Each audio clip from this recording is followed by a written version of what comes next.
ಚೋರ್ಲಾ ಘಾಟ್ನಲ್ಲಿ 400 ಕೋಟಿ ರಾಬರಿ ನಡೆಯಿತು. ಈ ಕೇಸ್ಗೆ ಸಂಬಂಧಪಟ್ಟಂತೆ ಪ್ರಕರಣದ ಕಿಂಗ್ ಪಿನ್ ಕಿಶೋರ್ ಸಾಳ್ವೆಯನ್ನು ಅರೆಸ್ಟ್ ಮಾಡಲಾಗಿದೆ.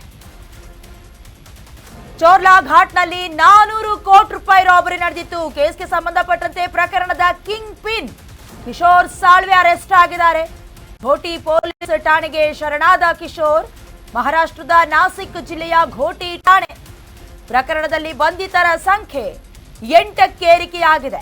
ಪ್ರಕರಣದ ತನಿಖೆಯನ್ನ ಪೊಲೀಸರು ಚುರುಕುಗೊಳಿಸುತ್ತಿದ್ದಾರೆ.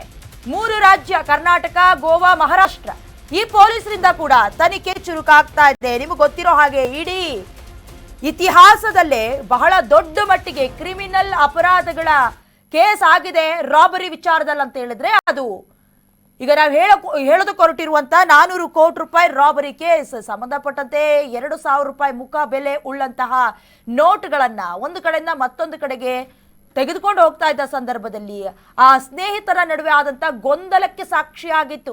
ಇದಕ್ಕೆ ಸಂಬಂಧಪಟ್ಟಂತೆ ಅವರ ಸ್ನೇಹಿತರೊಬ್ಬರು ಬರ್ತಾರೆ, ಕಂಪ್ಲೇಂಟ್ ಕೊಡ್ತಾರೆ. ಅದಾದ ಮೇಲೆ ಬೆಳಕಿಗೆ ಬಂದಂತ ಘಟನೆ ಇದು. ಚೋರ್ಲಾ ಘಾಟ್ನಲ್ಲಿ 400 ಕೋಟಿ ರೂಪಾಯಿ ರದ್ದಾದ ನೋಟುಗಳ ದರೋಡೆ ಪ್ರಕರಣದಲ್ಲಿ ಪ್ರಮುಖ ಆರೋಪಿ ಕಿಶೋರ್ ಸಾಳ್ವೆಯನ್ನ ಈಗಾಗಲೇ ಅರೆಸ್ಟ್ ಮಾಡಲಾಗಿದೆ. ಇದರೊಂದಿಗೆ ಬಂಧಿತರ ಸಂಖ್ಯೆ ಕೂಡ 8ಕ್ಕೆ ಏರಿಕೆ ಆಗಿರೋದು ಪ್ರಕರಣದ ಗಂಭೀರತೆಯನ್ನ ಪರಿಗಣಿಸಿ ಮಹಾರಾಷ್ಟ್ರ ಸರ್ಕಾರ SIT ತನಿಖೆಯನ್ನ ಕೂಡ ಈಗಾಗಲೇ ಕಟ್ಟುನಿಟ್ಟಾಗಿ ಮುಂದುವರಿಸಿ ಅನ್ನೋದಾಗಿ ಹೇಳಿದ್ದಾರೆ. ವಿಚಾರಣೆಗಾಗಿ ಆರೋಪಿ ಕಿಶೋರ್ ಖಾಕಿ ಕಸ್ಟಡಿಗೆ ಫೆಬ್ರವರಿ 3ರವರೆಗೂ ಕಸ್ಟಡಿಗೆ ಪಡ್ಕೊಂಡಿದ್ದಾರೆ SIT ಅಧಿಕಾರಿಗಳು. ನ್ಯಾಯಾಧೀಶರ ಮುಂದೆ ಹಾಜರುಪಡಿಸಿದ SIT ಈಗಾಗಲೇ SIT ವಶದಲ್ಲಿರುವ ಮತ್ತೋರ್ವ ಆರೋಪಿ ಮಚೀಂದ್ರ ಕಿಶೋರ್ ಮ್ಯಾನೇಜರ್ ವಿರಾಟ್ಗೆ ನ್ಯಾಯಾಂಗ ಬಂಧನವಾಗಿದೆ. ಮುಂದಿನ ದಿನದಲ್ಲಿ ಈಗಾಗಲೇ ಇನ್ನಷ್ಟು ಸತ್ಯಾಂಶ ಹೊರಬೀಳುವಂತ ಸಾಧ್ಯತೆ ಇದೆ. ಜೊತೆಗೆ ಕಿಶೋರ್ ಸಾಳ್ವೆ ಬಂಧನದೊಂದಿಗೆ ದರೋಡೆ ಪ್ರಕರಣದ ಬಂಧಿತರ ಸಂಖ್ಯೆ ಜಾಸ್ತಿ ಆಗಿದೆ.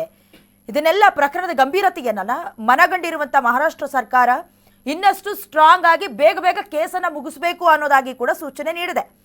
ಪ್ರಕರಣದ ಪ್ರಮುಖ ದೂರುದಾರರಾಗಿರುವಂತಹ ಸಂದೀಪ್ ಪಾಟೀಲ್ ಅವರ ಕಿಡ್ನಾಪ್ ಹಾಗೆ 400 ಕೋಟಿ ರೂಪಾಯಿ ದರೋಡೆ ಸಂಬಂಧಿತ ಅಂಶಗಳನ್ನ ಕೂಡ SIT ಅಧಿಕಾರಿಗಳು ತನಿಖೆಯನ್ನ ನಡೆಸ್ತಿದ್ದಾರೆ. ಹಾಗೆ ವೈರಲ್ ಆಗಿರುವ ಆಡಿಯೋ ಸಂಭಾಷಣೆ ಕೂಡ ಸಿಕ್ಕಾಪಟ್ಟೆ ವೈರಲ್ ಆಗ್ತಿದೆ. ಇದನ್ನ ಕೂಡ SIT ಅಧಿಕಾರಿಗಳು ಗಂಭೀರವಾಗಿ ಪರಿಗಣಿಸಿದ್ದಾರೆ.